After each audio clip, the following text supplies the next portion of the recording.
องรายการวันเพ็ญปีทหารฝึกซ้อมโดยครูอนันต์เตชะระ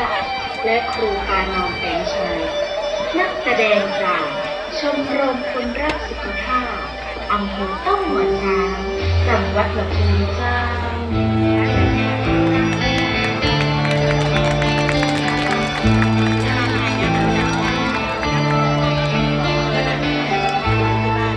เราตั้งใจการเราวันนี้ขอเล่ากับเจ้าฟังกันตั้งเอายังเป็นหลอนน้อยน้อยต้องหัดใจไหลลอยกับการมองเ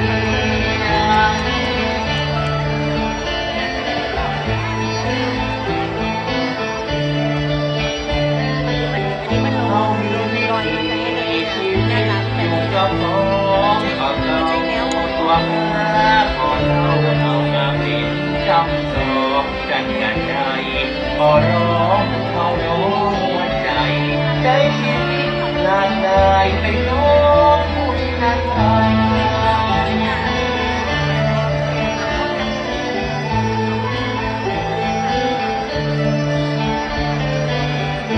ป้าไก่หอกคนเมืองลืมลำตาบางทีผู้เฮาวันนี้จึงมาลากกว้างกันวันอยู่งานป้ากันทำเจ้าดึงมันดึงเอาอยู่กันวันนี้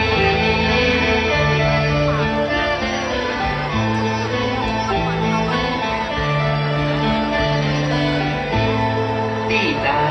มตรงหน้าเฮากันได้ใจมีมักมีไม้บานลำใหญ่ของเราได้เหียนใจทำก็ของพื้นเมืองเศรษฐกิจเมืองเรื่องบ้านของเ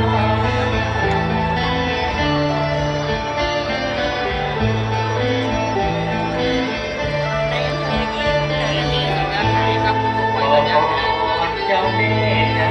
ำมาเท